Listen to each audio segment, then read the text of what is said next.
Boa noite! Toda sexta-feira, para mim, é santa.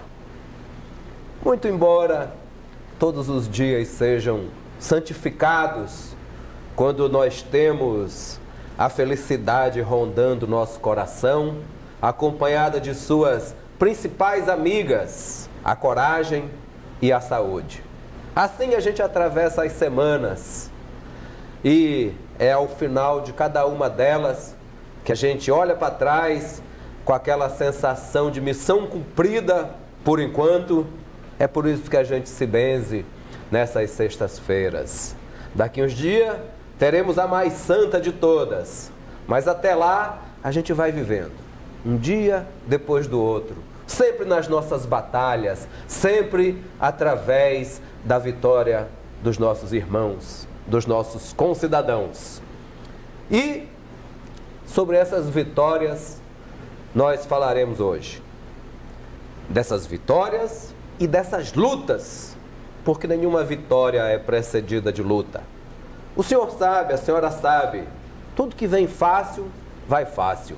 É por isso que esse bando de ladrão que a gente vê todos os dias aí na televisão, que roubou mala de dinheiro, que tinha caixa de dinheiro no apartamento, que comprou um barco de não sei quantos milhões, são esses bem aí que o dinheiro vem fácil. Para nós não vem. Vem com muita luta, com muito trabalho, através de nossa coragem. Mas existem pessoas que estão aí para lutar por interesses sociais, interesses coletivos, que às vezes não tem nome, que às vezes precisam de uma definição mais específica, pois tem um lugar para a gente ir atrás. Tem um nome bonito, é uma vara dessas que tem um juiz para cuidar das coisas lá. É a vara de interesses difusos e coletivos. E para falar sobre isso, nós recebemos hoje o titular dessa vara de interesses difusos e coletivos, meu amigo Douglas de Melo Martins. Seja muito bem-vindo, doutor Douglas. Para mim é uma honra, Geraldo. Você que é meu amigo de muitos e muitos anos, vir aqui para esse diálogo contigo. É uma honra, uma alegria, uma satisfação, e eu espero que a gente aqui consiga esclarecer alguns dos temas que estão na vara de interesses difusos para algum tipo de decisão, reflexão, enfim. É isso aí. É bom, né, Natanael, quando a gente vê os parça assim, na luta, na vida, né? Rapaz, doutor Douglas lá como juiz, nós como jornalistas, Flávio Dino como governador, né? Eu acho que ele tem muito mais bronca, né? Acho que não tem nem essa coisa de comemorar, porque é muito trabalho, né, Geraldo? Graças a Deus que ele tem trabalho, que dera todos os brasileiros tivessem, né? Muita bronca, né? E ainda mais agora, né, Geraldo? Nesse momento que a sociedade vive tão imediata, de respostas imediatas, porque antigamente para se chegar nos canais oficiais demorava, né? Tinha trâmite, demorava. Hoje em dia não, tudo online, tudo rápido. Então assim, a sociedade quer respostas rápidas, né? E isso acho que acelera os processos, não é isso, doutor? É verdade. A propósito disso, a vara de interesses difusos e coletivos vai ser a primeira vara do Maranhão a ser integralmente incluída no processo judicial eletrônico, o PJE. E que vai virtualizar os processos de papel, e esses processos passarão a ter tramitação exclusivamente eletrônica. Os novos processos, eles já são eletrônicos, já estão no PJE, mas aquele passivo, os processos antigos, ainda eram de papel. E a vara de interesses difusos está na fase final de virtualização dos seus últimos processos de papel, e vai virar só história, vai para os arquivos, e se alguém um dia, daqui a alguns anos não existirá mais processo de papel, eles vão lá existir apenas como um documento histórico. O Cerrado agradece muito, né, Sim, doutor? É porque o número de eucaliptos que eles enfiam no chão, derrubando a mata nativa para fazer papel é grande. Embora a grande maioria seja para mandar para fazer papel higiênico para chinês, né? Olha onde que nós chegamos, Natanael. Destruindo nosso cerrado, as nossas abelhinhas, as nossas urussus, as nossas tiúbas, para fazer papel higiênico para os chineses. É o processo de mecanização, né, e sobrevivência como é que eu posso usar o termo, Geraldo? Não uma sobrevivência raiz, natural ali, que todo mundo, né? Mas essa sobrevivência moderna, que é um mundo mais rápido, o cara, né, vai ali no fast food, vai no supermercado online, já tem ali, então assim, não tem como fugir disso também, né? Acho que é uma coisa que tem que se fazer, acho que o doutor faz, assim, é ter essa mediação, né, implantar esse diálogo para que, né, a sociedade caminhe com tranquilidade, com transparência, caminhe no caminho certo, né, sem essas nuances que a gente passa aí, por exemplo, no caso dessas barragens lá, queria até comentar com o doutor, assim, que inclusive na área da Alumar, né, a gente recebeu aí denúncias de 4 barragens, né, já desativadas pela Alumar, cobertas, e 4 abertas ainda. E com esse processo que a Alumar, né, reduziu muito sua operação aqui no Maranhão, eu acho que seria até um preventivo de ver como está a situação, porque ali atinge também, né, se não tantas famílias que moram no entorno, mas também tem um dano ambiental muito grande, ele prejudica ali todo um ecossistema da região. E nós estamos numa ilhazinha desse tamaninho, né? E é de bauxita, né? É da bauxita essas barragens, né? Então, assim, acho que seria interessante, né, até o poder público dar uma olhada preventivamente para ver como é que está isso, porque é uma área de risco, Geraldo. É possível, doutor Douglas, ou a vara de interesses tem que ser provocada? Sempre precisa ser provocada. Sempre precisa, né? É o princípio da inércia. Parece estranho, mas o Poder Judiciário só pode agir provocado. Por ação do Ministério Público, Defensoria Pública, alguma associação, Estado, município, qualquer um desses pode propor ação civil pública em defesa do meio ambiente, por exemplo. E aí sim, devidamente provocado, o Poder Judiciário pode decidir sobre aquele assunto, instruir e decidir sobre aquele assunto depois de estabelecer contraditório e ampla defesa.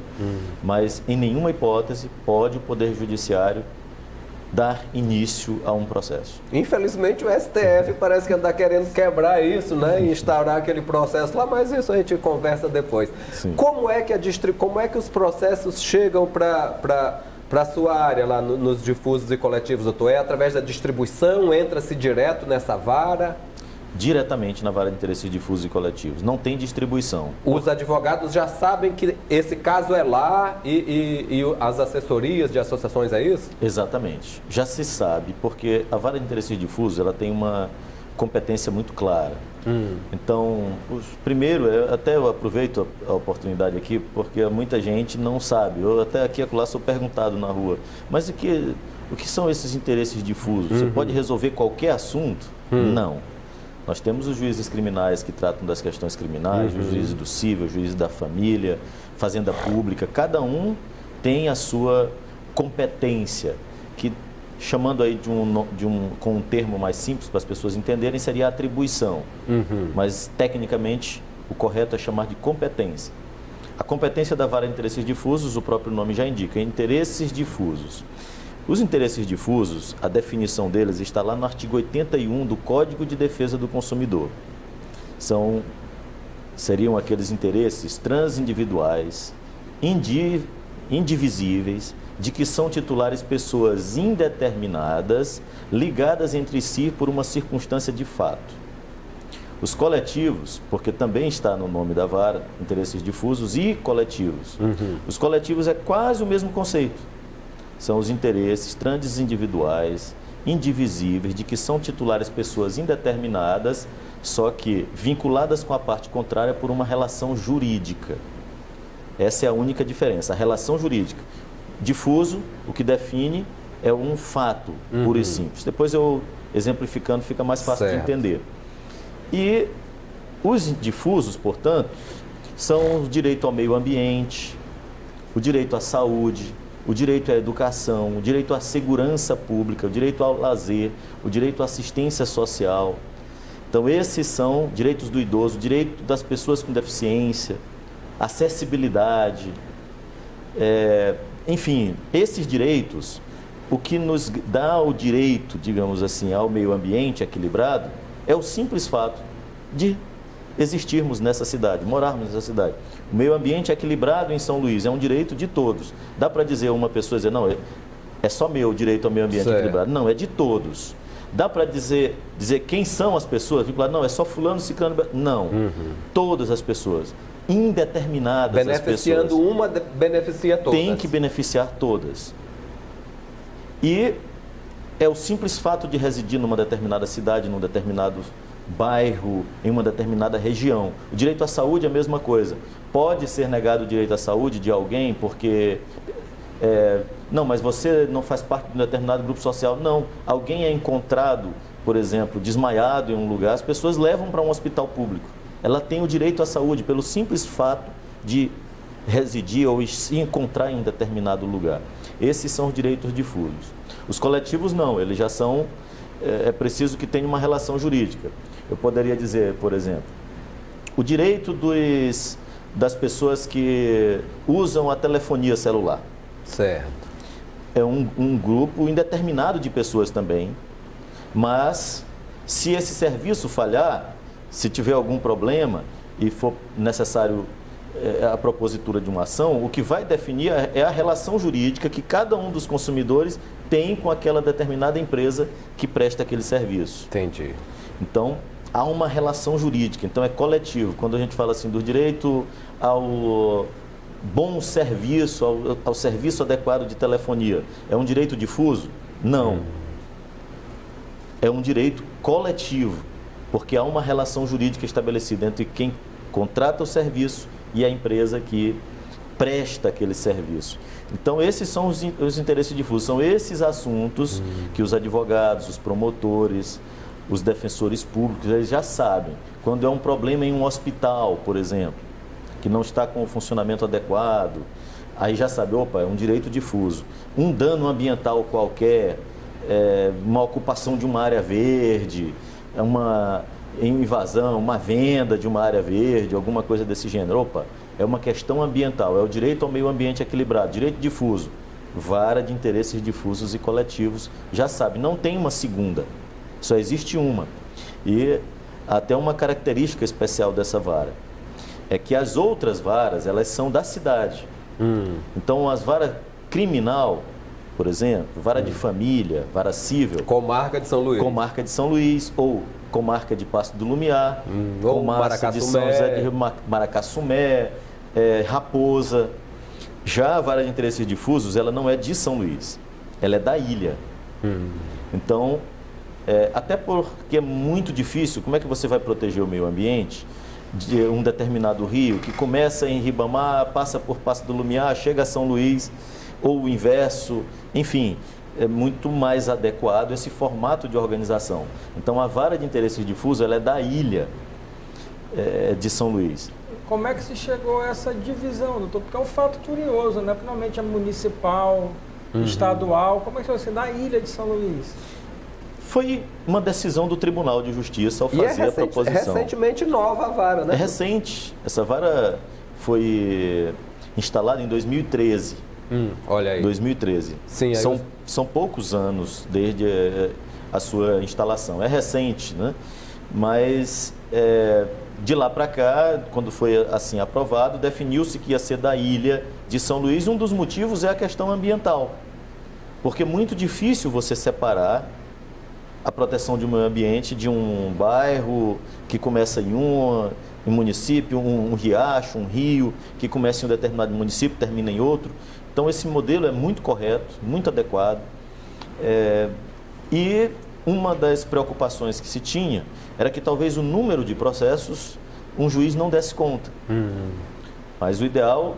Mas não houve problema quanto a isso, porque antes dessa vara existir, os processos relativos ao meio ambiente vão a ter uma média aí de 20 anos de tramitação antes da sentença. Para que tu tenha uma ideia, o promotor de meio ambiente de São Luís, o mais antigo, é o Dr. Fernando Barreto, já tem mais de 20 anos nessa promotoria, mais de 2 décadas nessa promotoria, e eu julguei ações ainda no primeiro grau, que foram propostas pela promotora de justiça que ele sucedeu. Rapaz, A predecessora dele propôs ação que não havia sequer sentença ainda de primeiro grau. Atualmente, não. Os processos na vara de interesses difusos e coletivos, quando recebia esses processos, eles tramitavam nas varas da Fazenda Pública, espalhadas em São Luís, São José de Ribamar, Passo do Lumiar e Raposa, ou nas varas cíveis. Essas varas têm até 10 mil processos. muitos deles individuais e repetitivos. E os juízes acabavam priorizando esses processos individuais porque sofrem uma cobrança do CNJ e do próprio Tribunal de Justiça para que julguem um número grande de processos. Sendo que, se o juiz prioriza julgar os processos mais difíceis, os mais complexos, os maiores, Mais demorado, mais difícil de julgar. E se ele julga os processos individuais, mais simples, mais fáceis de julgar, consegue julgar um número maior e acabam tendo uma produtividade mais alta. Então é algo até que precisa ser reavaliado para que o Conselho Nacional de Justiça mude os seus critérios de avaliação. Não pode ser apenas quantitativo. É preciso ter uma avaliação qualitativa também, porque os juízes sofrem uma pressão para produzir números e, em decorrência disso, acabam priorizando processos mais simples, e os mais complexos e mais relevantes para a sociedade muitas vezes não recebem a mesma prioridade. O erro está no CNJ, que deveria dar um valor maior a esses processos. Vamos fazer a nossa primeira paradinha e voltamos já já com o Dr. Douglas Martins. Voltamos aqui, vamos usar a mão esquerda que é melhor, né? Com o Dr. Douglas Martins, titular da Vara de Interesses Difusos e Coletivos. Passado essa explicação inicial do funcionamento da vara, doutor, o que nos motivou a lhe convidar aqui foi uma decisão que saiu essa semana, que pelo menos eu li essa semana, que foi um condomínio lá da Coab, que inclusive esse que alagou essa semana com essa chuvarada que teve aí, me chamou a atenção que o senhor decidiu por mandar derrubar o condomínio. Aí eu me assustei, Natanael, e fui ler e digo, mas será que não tem jeito? Será que foi tão grave esse alagamento? E aí eu vi que a sua decisão é baseada em outras broncas, porque o terreno é de uma origem complicada. Aí eu lhe pergunto, se for possível falar sobre esse processo. E essas pessoas que estão lá nesse condomínio, eu lembro que eu fiz uma reportagem nesse condomínio quando ele estava começando a ser feito para um outro programa que nós tínhamos aqui. Então eu sei bem onde é, bem no meio da Coab ali. E aí, doutor, como é, e esses direitos coletivos dessas pessoas? Olha, eu não posso entrar em detalhes sobre e tratar de eventuais direitos dessas pessoas, porque eu posso eventualmente estar pré-julgando alguma coisa que no futuro pode ser objeto de ação que eu preciso julgar. Então eu tenho que tomar uma certa cautela. Por isso que eu fiz a ressalva, que eu sei, mas fique à vontade, fale o que for possível, doutor. Sim. Então, o juiz, ele sempre pode só explicar o que ele já decidiu. Isso é correto. E é até adequado que explique. Até porque o Poder Judiciário, a legitimidade dele vem exatamente da capacidade do juiz de fundamentar suas decisões e as pessoas compreenderem. Porque juiz, eu e os meus colegas, não temos a legitimidade do voto popular. Então, o Executivo e o Legislativo, periodicamente, vai à sociedade em busca da legitimidade pelo voto. Nós não. Eu foi concurso público. Fui aprovado em concurso público. Então, qual é a minha legitimidade para decidir? Óbvio, a aprovação do concurso público é o que a Constituição estabeleceu como caminho, mas a legitimidade vem da minha capacidade das pessoas entenderem o que eu decidi. A Constituição diz que as decisões judiciais, as sentenças judiciais precisam ser fundamentadas. Mas não é formal essa necessidade. Ela é substantiva. O juiz tem que fundamentar de tal forma que as pessoas compreendam. E hoje, com os meios de comunicação e com oportunidades como essa que você me dá, eu tenho que explicar bem as decisões, as pessoas precisam entender. Porque vem os questionamentos, é natural que isso ocorra. Então, em relação a futuros direitos, se essas pessoas têm direito à indenização, rompimento de contrato com a construtora, alguma coisa assim, eu não posso falar porque pode ser que seja eu mesmo que vou julgar esse assunto. Quanto ao fato em si ocorrido, já julgado por mim, já decidido, esse eu posso explicar. que ocorreu ali? Para entender a cronologia, porque algumas pessoas até... Eu vi comentários de pessoas em blogs dizendo, esse juiz é maluco, porque agora, por que deixou construir, depois que as pessoas já estão morando lá, é que vem uma ordem de demolição. Não é o juiz que deixa construir, né? Enfim, continua. Não foi assim. A cronologia é outra. E uma coisa importante também para as pessoas entenderem é que os bens públicos, eles têm características diferentes, destinações diferentes. Existem os bens públicos que não são disponíveis, que nem o gestor pode tomar a decisão, por exemplo, de vendê-los ou de dar uma destinação privada para eles. Até existem bens que nós chamamos de bens dominicais, que não tem nada a ver com o domingo, é de domínio, é de disponível. Pode, eventualmente, ocorrer uma certa disposição com algumas restrições, naturalmente. Mas existem bens, por exemplo, um espaço público, um prédio. Esse prédio aqui em que nós estamos, se fosse público, ele eventualmente, a administração pública poderia ter interesse em dispor dele ou até vender. Mas áreas verdes e áreas institucionais, não. São bens de uso comum do povo. E esses bens não podem ser vendidos, ou doados, ou desafetados de qualquer forma. Além da legislação impedir, a jurisprudência consolidada dos tribunais impedem. E como é que se define uma área verde? Por exemplo, quando o município vai autorizar um loteamento. Pense em qualquer bairro que você imagine aqui da cidade, ele ocorreu um loteamento ali. Alguém era proprietário daquele terreno, loteou para a construção de casas ou prédios, apartamentos, seja lá o que for. Quando vai fazer esse loteamento, tem que reservar, é necessário reservar um determinado percentual que nós chamamos de áreas verdes e outros de áreas institucionais. As áreas verdes, elas têm uma finalidade importante para a cidade e a qualidade de vida das pessoas.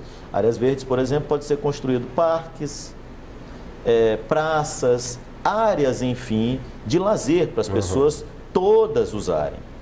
Áreas institucionais são aquelas que precisam ficar reservadas ali naquele bairro para a construção de escolas, hospitais, postos de saúde, delegacia de polícia, fórum, promotoria de justiça, espaço para o corpo de bombeiro, polícia militar, enfim, para serviços públicos. Então, áreas verdes têm uma finalidade e não pode ser vendido.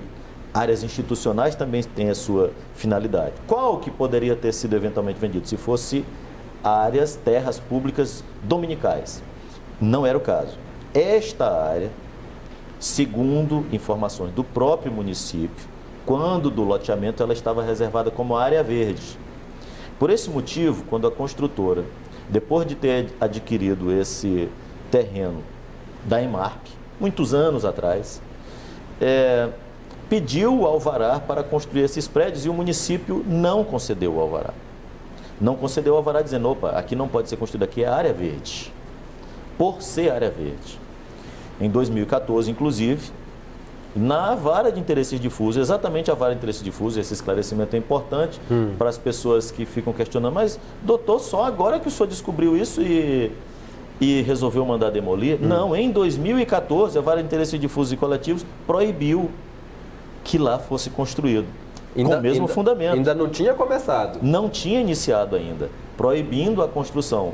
Por quê? Porque era área verde. E em área verde não pode construir prédio, casa, apartamento, qualquer coisa. Então, foi concedida essa liminar.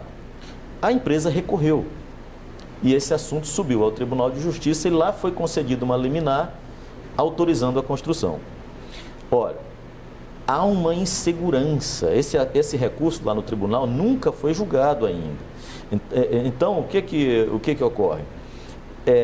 De certa forma, construir autorizado apenas por uma liminar, sem que o tribunal tenha ainda julgado o mérito do assunto, era um risco. E na própria vara de interesses difusos, o assunto ainda estava pendente de julgamento do mérito. Foi concedida uma ordem liminar proibindo, essa ordem caiu. Eu faço questão de deixar isso claro, porque algumas pessoas ficam pensando, mas não é contraditório, você autorizou antes e agora? Não, eu nunca autorizei.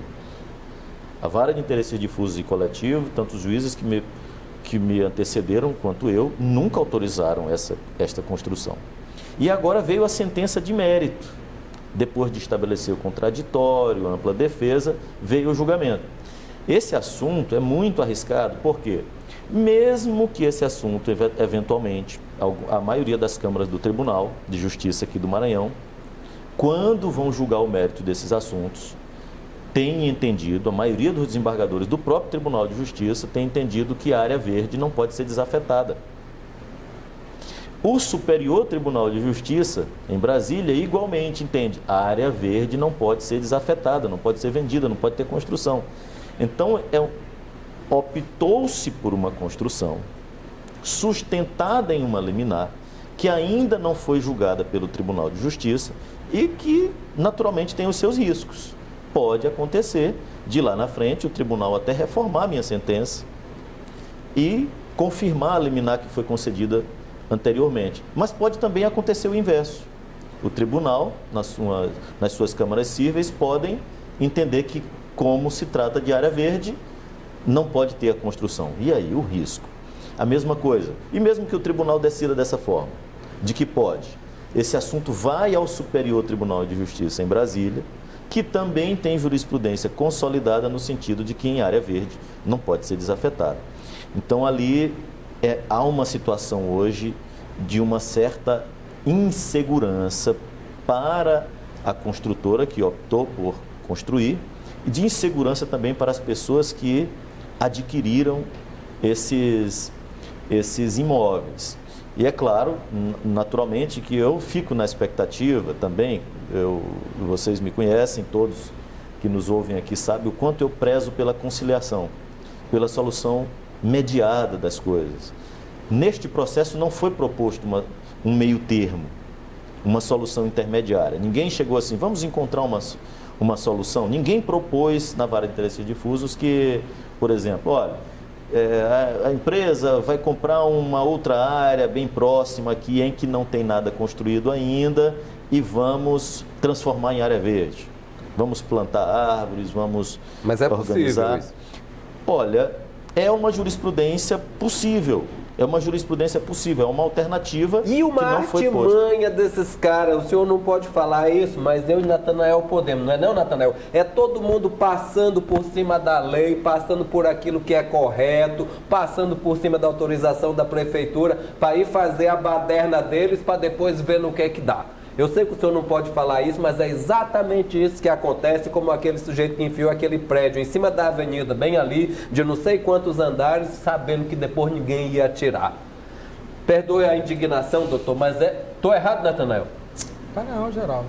Queria fazer uma pergunta para o doutor. É difícil decidir, doutor? Na hora H ali, sabe, a gente sabe que a profissão de juiz ali, é ele e sua caneta ali, numa decisão que mexe com a vida das pessoas, do coletivo, da mais na sua vara, que é um programa que trata de uma ilha inteira.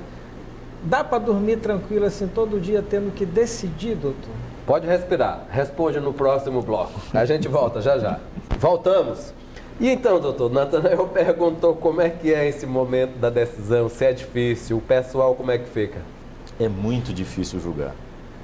É muito difícil decidir, é muito difícil você tomar uma decisão ali que depois vai ter um impacto grande na vida de pessoas, de empresas. Pode afetar muito negativamente, às vezes, um determinado grupo social, ou positivamente outro. E às vezes você decide, um grupo social sai super satisfeito e um outro muito insatisfeito com a sua decisão. É muito difícil. Por isso mesmo é que eu sempre tento a solução consensual do conflito. E ainda mais na sociedade que a gente vive hoje, né? Que todo processo difícil vem carregado de um clamor popular, Sim. no caso a imprensa, e já existe até assim, é um festival de pré-julgamentos. É verdade. Né? Já tem aquela carga ali de pré-julgamentos. Nessa hora ali do clamor é mais difícil ainda, né, doutor? É muito difícil em uma situação como essa. E você julgar muitas vezes, como eu tenho muitas vezes feito, que é julgar contra a opinião pública. O juiz precisa dessa coragem. Geraldo fez referência várias vezes aqui à necessidade de coragem. E o juiz ele precisa ter a coragem de muitas vezes julgar contra a opinião pública, mesmo sabendo que as pessoas... Imagina uma decisão como essa, mandar demolir um prédio, e quantas pessoas estão me odiando por conta disso, quantas pessoas estão muito insatisfeitas em função disso. Já proferi muitas outras decisões assim, em que muitas pessoas ficam insatisfeitas e outras que as pessoas ficam felizes com a minha decisão. Mas realmente é preciso ter coragem para decidir casos como esse. Mas quando é possível, e sempre que é possível, o judiciário deve buscar a solução consensual. Eu nem digo que é aquela solução em que todos saiam satisfeitos. Às vezes é aquela solução que todos saem mais ou menos satisfeitos. Conciliados, mais ou menos insatisfeitos, nem saem muito felizes, nem muito tristes da solução que foi dada. E quando é possível construir coletivamente uma solução para um determinado problema, ainda mais aqueles que têm uma gravidade enorme, agora recentemente, muito recentemente, nós conseguimos a celebração de um acordo lá na Vale de Interesses Difusos, um processo complexo que envolvia a retomada dos serviços de iodoterapia, que nós estamos ainda sem nenhum hospital público prestando esse serviço aqui na ilha, porque a única clínica que estava autorizada pela Comissão Nacional de Energia Nuclear faliu. Faliu e a administração pública, tanto municipal quanto estadual, ficaram sem ter a quem contratar, com quem contratar o serviço. E imagina um caso como esse, Nathanael, você estava falando, é difícil julgar. Eu fico feliz quando é possível conciliar e contribuir para a solução. Um serviço público muito importante, que é o direito à saúde, um direito difuso, da maior importância. E as pessoas, esse serviço de iodoterapia é o principal, o mais importante para pessoas que têm câncer de tireoide. Ele é, digamos assim, o tratamento... o mais importante, o mais relevante, claro que deve ter outros. Não sou médico, mas imagino que deve ter outros. Mas imagina um serviço desse faltando. E nós conseguimos mediar. O Estado do Maranhão assumiu o compromisso de pagar 60% do custo do serviço. O município de São Luís, 40% do custo do serviço. E os dois juntos vão contratar o Hospital Aldenora Belo, que protocolou um pedido de autorização para prestar esse serviço na Agência Nacional de Energia Nuclear. E eu, pessoalmente, liguei para a direção nacional, me identificando como juiz, explicando a gravidade do problema, explicando que se tratava de um caso que estava na justiça para decidir e precisávamos ali da tramitação célere da autorização do Hospital Aldenora Belo para prestar esse serviço, que envolve energia nuclear, risco para os funcionários e pacientes que circulam por ali. Os quartos em que é feita a iodoterapia precisam ser baritados, que é um termo técnico que poderia ser resumido em dizer que precisa ficar isolado de tal forma que não contamine as outras pessoas com radiação. Então, um caso como esse, Nathanael, aí esse eu saio feliz, porque consegui mediar, negociar, fazer um acordo que beneficie um número enorme de pessoas. E por incrível que pareça, esse assunto dá maior relevância, em que naturalmente seria para as pessoas ficarem felizes com a Vale de Interesses Difusos, ninguém noticiou. Só está no meu Instagram, no meu Facebook, no meu Twitter. Felizmente agora tem milhares de pessoas sabendo. O primeiro meio de comunicação de massa, que não é rede social, que está noticiando isso são vocês. Era bom se a gente pudesse resolver o problema dos doentes renais também, que ficam morrendo aí pelas estradas. Sim. Existe processo lá na Vale de Interesse Difuso, em que, também tratando desse assunto, com solução muito próxima de ser encontrada também pela via do acordo. Vamos ver, e tem o governo federal que precisa desembargar, vou usar esse termo entre aspas, aí, dinheiro para os hospitais que estão parados com obra aí por conta de construtora que não cumpre. O caso da Santa Casa, doutor, como é que está aquele imbróglio ali? Né? Acho que não poderia também, assim, essa ideia também, esse acordo entre governo e prefeitura, né, com a Fundação Antônio Jorge, que parabenizo aqui até meu amigo Antônio Dino, né, que é um batalhador por aquele hospital ali. A Santa Casa ali, acho que não podia também receber esse socorro ali, essa junção de forças ali para melhorar aquele atendimento ali? Sim, inclusive há um processo lá na Vara de Interesses Difusos e Coletivos em que eu sentenciei esse caso e determinei que fossem criados um número X, eu não vou lembrar agora a quantidade, se eu não me engano era mais de 60 leitos de retaguarda, e na sentença impunha que uma parte deles fosse contratado com a Santa Casa. Então você está falando do assunto e já é um caso julgado lá na Vara de Interesses Difusos, eu não sei se está ainda em grau de apelação no Tribunal de Justiça, mas há uma sentença proferida por mim determinando essa contratação de leitos de retaguarda com a Santa Casa. Eu até me lembro disso aí. Sim, foi um dos processos que eu julguei lá na Vara de Interesses Difusos e Coletivos. Esse tema da saúde é um dos mais caros para mim, um dos mais importantes e muito tratados lá na Vara de Interesses Difusos e Coletivos. E são casos, né, recorrentes, não é incapacidade do governo ou da prefeitura, entendeu? A gente sabe que a demanda é muito grande, né? É demanda diária, problemas diários, assim, problemas que a gente sabe assim que tem casos de doenças, né? Tem casos de amigos que tiveram que sair porque tinham condição de tratar fora porque não achou, mas não é porque não tinha demanda realmente ali do poder público ali, também é muito grande, difícil de atender todo mundo ali a contento, né? E a população quando vem com uma carga de dor ali, de sofrimento, isso é transformado em reclamação, em revolta, e mediar tudo isso ali, doutor, é um trabalho duro, viu? É difícil, mas olha, eu queria aproveitar, o Geraldo deixou uma coisa que puxou um fiozinho aqui que vai ser muito importante tratar dele, do governo federal. Eu não posso julgar a União. Quem julga a União é a Justiça Federal. Então, quando os réus são municípios ou o Estado, sou eu que julgo. Quando o réu é a União ou alguma empresa pública federal, Caixa Econômica, enfim, outras instituições federais, a competência é da Justiça Federal. Mas há uma coisa interessante. O município de São Luís e o próprio Estado do Maranhão já cumpriram sentenças minhas,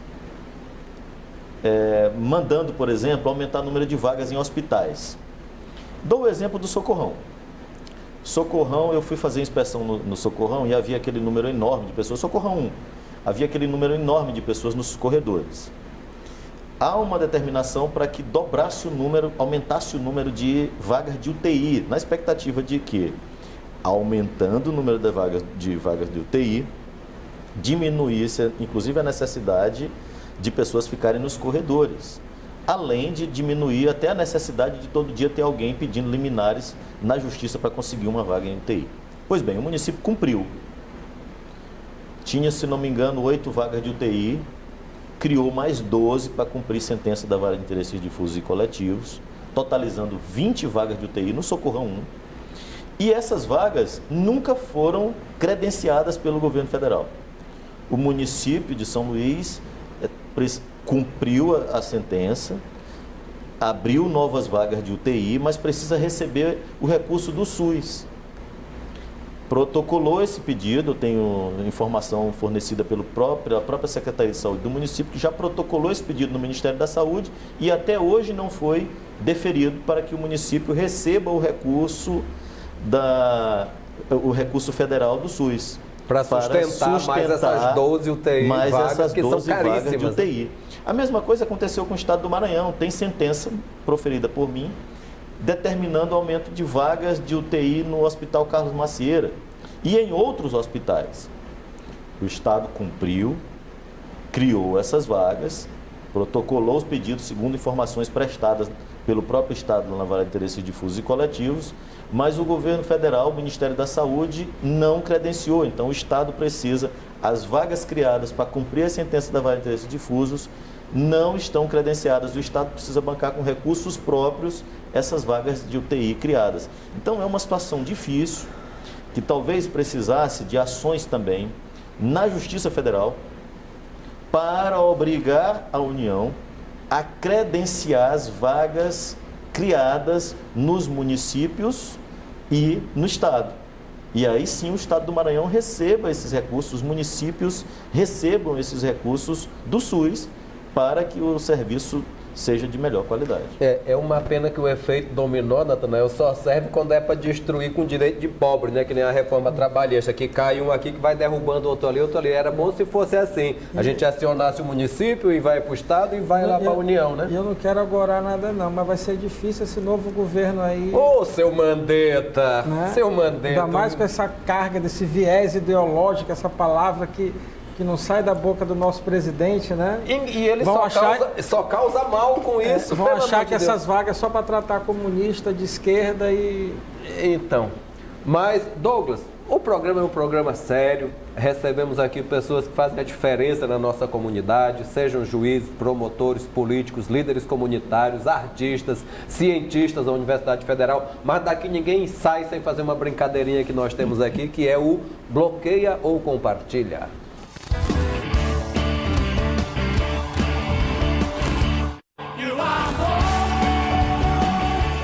Como você falou ainda agora, que só através de suas redes sociais alguém tinha ficado sabendo da questão da iodoterapia, né? Então é porque você é um homem das redes sociais. Sim, então você já entendeu. Vou te mostrar umas figurinhas aqui para saber o que você pensa delas. Bota a primeira aí, gente, por favor. Tá aí, ó. É um homem aí da seu Jefferson Portela. Bloqueia ou compartilha? Compartilha. Foi teu colega de turma esse? Nós estudamos juntos. O Jefferson é um pouco mais velho que eu, mas é meu contemporâneo de UFMA. Nós fomos, eu, ele e Flávio Dino, éramos os coordenadores gerais do DCE. O DCE não tinha naquela época, não sei se já voltou a ter. Foi uma proposição minha, inclusive, no 3º Congresso de Estudantes da UFMA, acabar com o cargo de presidente. Em 1987, nesse congresso eu propus a extinção. Portanto, o último presidente do DCE foi exatamente de 87, eleito dali para frente, já foi coordenador. E éramos os três, eu, Jefferson e Flávio. Olha aí, eu me lembro de vocês pedindo para entrar na turma lá para ter uma palavra com a gente. Flávio de dizer, Geraldo, depois tu faz a piada. Vamos ao segundo nome.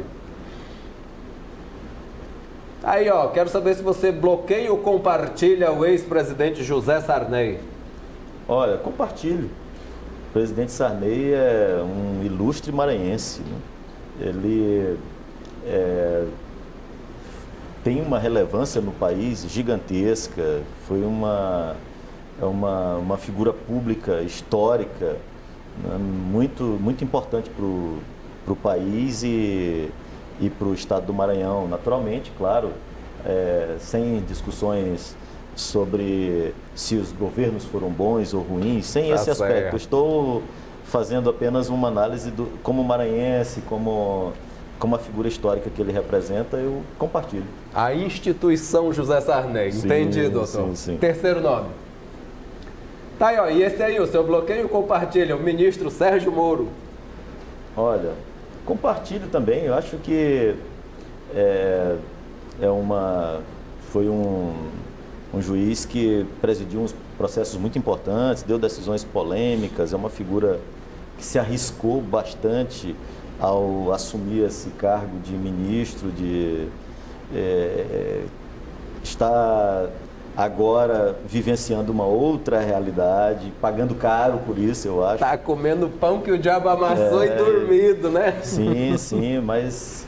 Enfim, já começa a aparecer.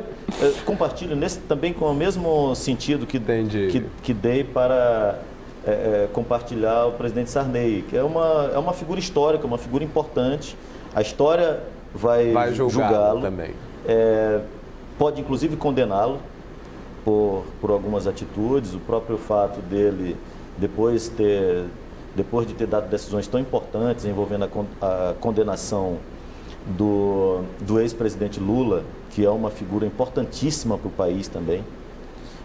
Se você colocasse, não sei se vai aparecer o presidente Lula aí, mas se aparecesse eu também compartilharia. Certo. E ele condenou o presidente Lula, que era o presidente mais popular da história do país e pode ser eventualmente condenado por isso no futuro, principalmente por ter, na sequência, assumido um cargo de ministro em um governo que certamente é um governo que chegou ao poder de alguma maneira essas decisões dele tiveram influência para que esse governo ganhasse a eleição. Então, ele está com uma chance muito grande de condenação da história, mas é uma figura relevante para a história do país. Pode ir para o inferno também, quem é que vai saber, né? Não somos nós que vamos julgar isso. Como pode não ir também, Natanael também pode ir. Já dizia um filósofo contemporâneo, né? Ao vencedor resta a história. Carlos Lopes. Muito bem. E a história anda sendo pisada. Wagner Cabral, larga o departamento de mão e vem aqui com a gente. Vamos ver, para encerrar, o último nome. Tá aí, ó. E o governador Flávio Dino, seu colega dirigente do DCE? Compartilho também. Flávio, como eu já disse, foi meu colega de UFMA. Estudamos juntos, fomos coordenadores gerais do DCE juntos. Hoje é governador do estado, reeleito em primeiro turno. Uma figura importantíssima para a história do estado do Maranhão. Está na história do Maranhão. Independente do que ocorra nesse seu segundo governo, é um político de futuro. Tem, pela postura que tem a nível nacional, pela inteligência de altíssimo nível.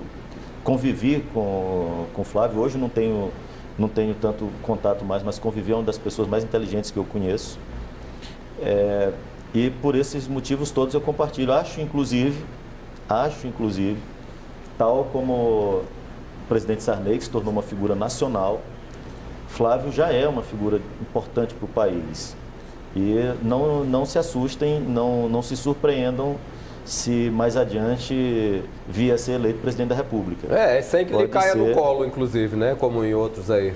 Ele é um político promissor na minha avaliação e tem, na minha avaliação, acho que em um futuro breve vai estar aí no debate nacional. Provavelmente levará o Maranhão novamente para o cenário nacional. Aí, será que tem pretensões políticas, doutor Douglas, Natanael? Vamos aproveitar que ele não está nos ouvindo aqui, porque compartilhou bonito aí os 4, hein? Mas eu concordo, mas o Flávio é um cara obstinado.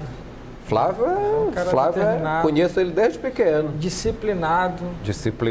Isso que é mais importante. Corajoso. Ocupar um cargo desse com uma agenda que deve ser, se a pessoa não tiver disciplina, Geraldo, a coisa não anda.